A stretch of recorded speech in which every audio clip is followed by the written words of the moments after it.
Bon, bah je crois que vous avez compris. Aujourd'hui, je vais vous faire un petit tuto très vite fait sur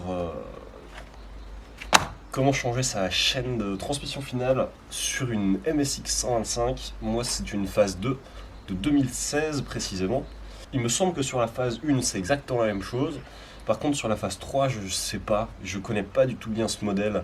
Je me suis pas du tout renseigné. Donc, je sais pas vous dire, même si globalement, sur toutes les motos, ça y ressemble très très fort. Sur les MSX 125, c'est des chaînes en 420. Ça, c'est l'épaisseur de. Ah oui, c'est un chiffre qui donne l'épaisseur et la longueur des maillons de la chaîne. Et bien sûr, quand vous prenez une chaîne en 420, il vous faut un pignon de sortie de boîte en 420 et une couronne en 420 également. Moi, j'ai en plus deux petits écrous qui sont en fait les écrous qui viennent ici pour les tendeurs, parce que moi j'en ai perdu un, j'ai oublié d'en serrer un une fois et la vibration il s'est barré. Bon, on va commencer tout de suite par une chose, c'est enlever le garde-boue, desserrer les tendeurs de chaque côté, enlever ça, le cache de pignon de sortie de boîte.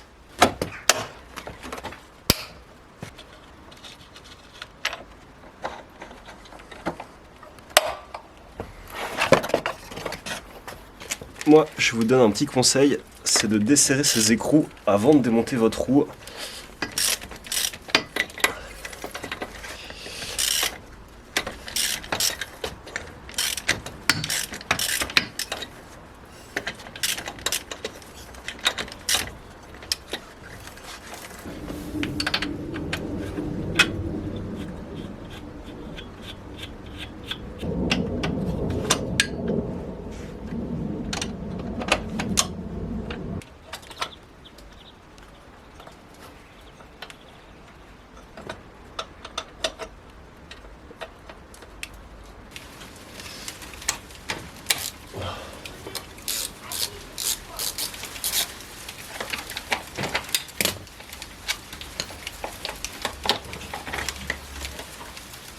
J'ai desserré déjà tous ces écrous là et comme à l'arrière, ici à l'avant sur le pignon de sortie de boîte, je vais aussi desserrer les écrous. Désolé, je peux pas vous montrer mieux parce qu'il est actuellement en train de grêler.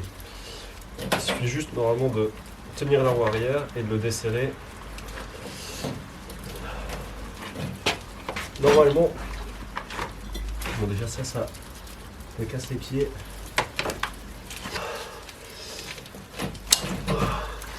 Je crois que je l'ai eu. Ouais, j'en ai eu une.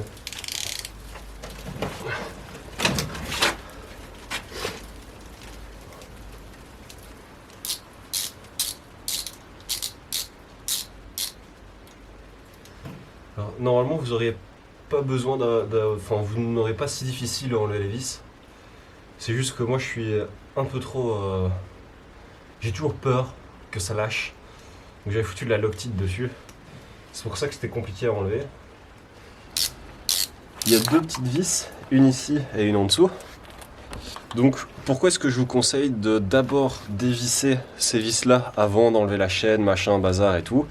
Parce que grâce à la chaîne, vous pouvez tenir la roue arrière pour pouvoir dévisser. Parce que pour tenir juste ce petit pignon de sortie de boîte, une fois qu'il n'y a plus de roue à l'arrière, c'est compliqué. Donc, maintenant que ça c'est fait, on va même pas s'occuper de ça, on va enlever la chaîne. Donc, pour enlever la chaîne, moi je vous conseille, c'est de trouver le faux maillon. Parce que sur les chaînes en 420, vous avez un faux maillon. Regardez, voilà, là vous le voyez bien. Il est juste là. Bon, pour enlever le faux maillon, moi j'utilise un tournevis. Le mieux c'est d'avoir un tournevis plat. J'en avais pas, donc ce sera un Allen et un petit marteau. Et alors pour ça, il vous faut bloquer votre roue arrière,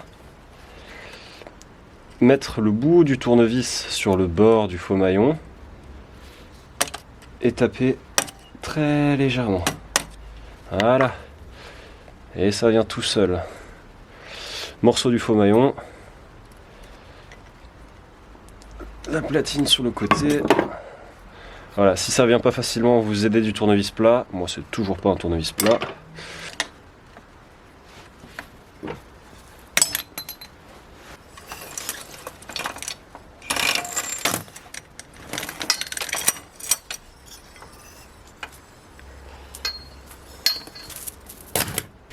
Maintenant qu'on n'a plus de chaîne, on a déjà desserré toutes les vis, on va virer la roue arrière. Pour ça rien de plus simple, 19, 14, 19 et on dévisse.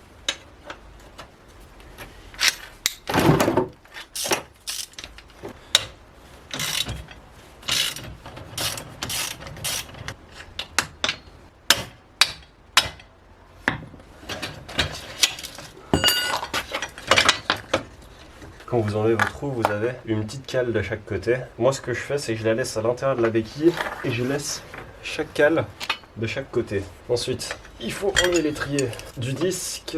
L'étrier, le mieux, c'est de le poser quelque part pour un endroit où il tombera pas et où il tire pas sur la durite non plus, parce que c'est pas très bon d'avoir un étrier qui tire sur la durite.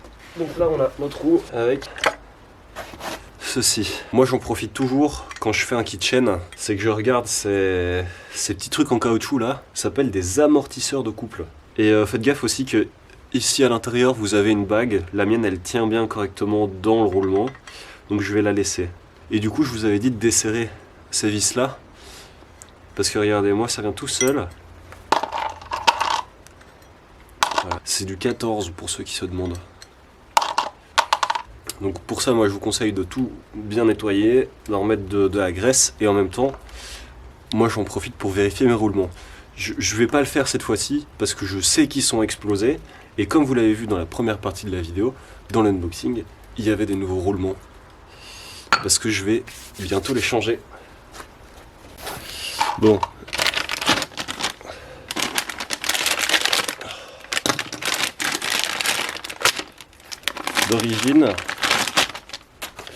D'origine à l'arrière, c'est une couronne de 34 dents. Moi, j'en ai choisi une avec 35 dents. Pourquoi 35 dents? Je trouve surtout qu'en dernière vitesse, en quatrième, on rame beaucoup à arriver à la vitesse max.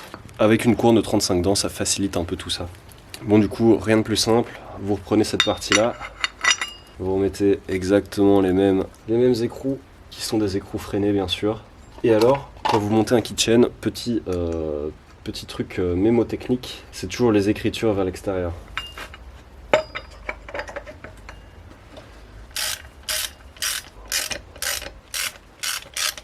Donc maintenant que notre couronne arrière est pré-montée et juste mise contre, on va déjà remettre la roue.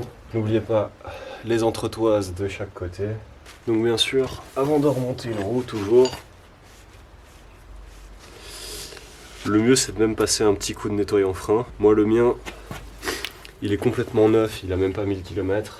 Je vais juste changer la graisse.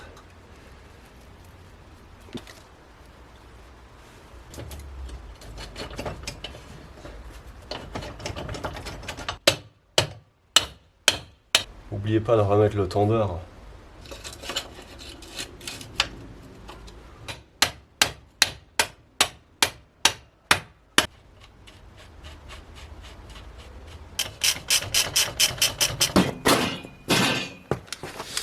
Bon, pour le pignon à l'avant, d'origine il me semble que c'est un 14 dents, je sais pas. Ah non, c'est un 15 dents. Si vous voulez savoir un peu tous ces rapports de transmission, d'origine on est en 15-34, donc 15 à l'avant et 34 à l'arrière. Moi je passe en 15-35. Dans la description de cette vidéo vous trouverez un lien vers un mec que je suis depuis très peu de temps, qui fait des vidéos que je trouve de qualité incroyable. Donc pour le pignon de sortie de boîte, vous avez ici une petite partie, c'est cranté un peu au milieu. Vous voyez, c'est cranté. C'est exactement cranté comme le milieu du pignon de sortie de boîte. Normalement, il faut tout nettoyer et tout. Moi, je vais refaire entièrement le bras oscillant à l'arrière d'ici quelques temps, à mon avis d'ici 2-3 semaines. Donc, je remonte comme ça et je nettoierai tout au moment où je referai le bras oscillant. Donc, je le mets dessus et je vais le tourner de juste ça pour venir le visser dans l'axe de... dans le... qu'est-ce que je dis moi? Dans le pignon de sortie de boîte.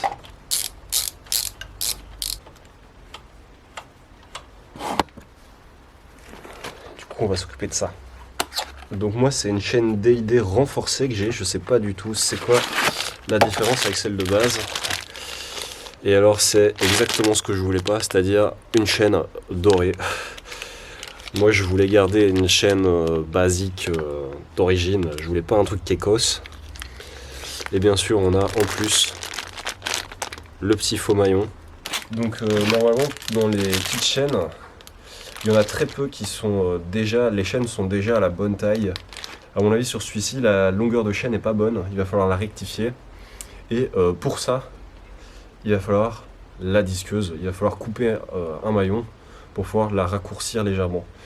Alors je tape toujours un chiffon en dessous parce que la chaîne quand elle arrive, cette chaîne-ci, elle est déjà pré-graissée.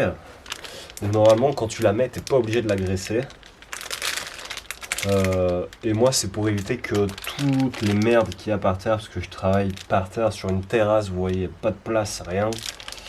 Et c'est juste pour éviter que toutes les merdes viennent s'agripper à la chaîne et viennent déjà faire du mal à cette chaîne qui est toute neuve.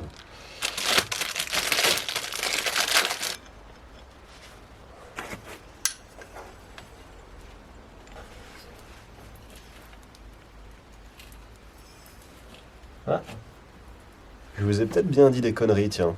Je pense que la chaîne elle est déjà à bonne hauteur. Vous avez l'exemple même de pourquoi est-ce que je mets des chiffons en dessous.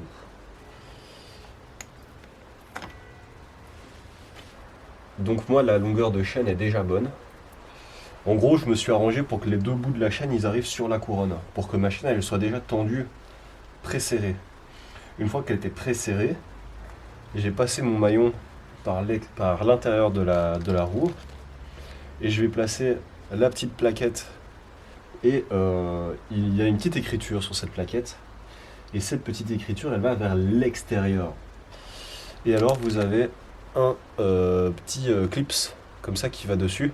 Une chose qui est importante, c'est qu'il doit toujours aller dans le sens de fonctionnement de la chaîne. Et là normalement avec une petite pince, clips.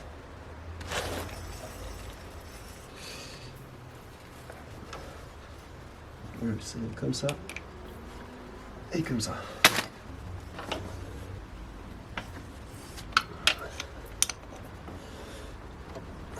Étape suivante, tension de chaîne. Je vais en profiter pour changer mes petits écrous de tendeur de chaîne. Du coup, je vais vous faire en même temps un petit tuto tension de chaîne. Donc, tension de chaîne sur une MSX, c'est marqué juste ici. Et c'est marqué que la distance entre le point le plus haut et le point le plus bas doit être de 35 mm. On va tout simplement venir resserrer ces vis là. Et alors quand vous resserrez d'un côté, il faut également resserrer de l'autre pour que ce soit homogène et que l'axe reste bien droit, bien perpendiculaire à votre axe de bras oscillant. Pour vous aider, vous avez sur le côté des petites rainures dans votre tendeur de chaîne qui est le même nombre de barres de chaque côté. Donc maintenant que j'ai serré correctement des deux côtés, je vérifie ma tension de chaîne. Mais avant de vérifier la tension de chaîne, il faut vérifier que l'axe de roue il soit bien à fond dans les tendeurs. Vous voyez, que là il n'y ait pas de jeu. Vous prenez une clé, vous la casez ici en dessous. Vraiment, vous la faites passer entre la chaîne et le truc. Et hop, et vous tournez votre roue légèrement. Et là la roue elle va être ramenée, elle va être poussée en avant et elle va tirer sur les tendeurs. Les tendeurs vont bien être tendus. Et là vous pouvez vérifier votre tension de chaîne. Et vous voyez que ici chez moi, elle est encore un peu trop lâche à mon goût. Donc je vais resserrer ces tendeurs.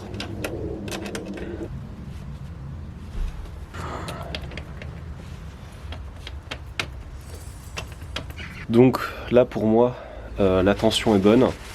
J'ai juste mis contre les contre-écrous ici pour pas que mes écrous de base bougent. Et pareil, je vais mettre ma clé là pour plaquer ma roue bien au fond des tendeurs. Et je vais venir du coup serrer mon axe au couple préconisé par le constructeur qui est de 62 Nm. Si mes souvenirs sont bons.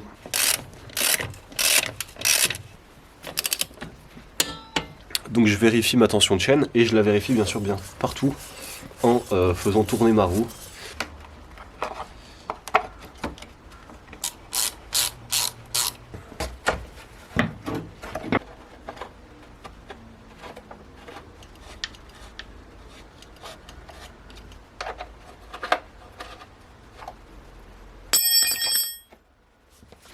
Maintenant que tout est remonté, il y a encore une chose d'assez importante à faire, qui est de resserrer les plaquettes de frein à l'arrière. Pour les resserrer, c'est tout simple, hein. Il suffit juste de presser votre pédale de frein arrière. Bah voilà, je pense que la vidéo est complète, hein. Ah oui aussi, le montage me prend énormément de temps pour la vidéo du remontage du moteur de cette fameuse moto. Donc j'avais envie de vous faire un petit tuto montage de kitchen sur une MSX.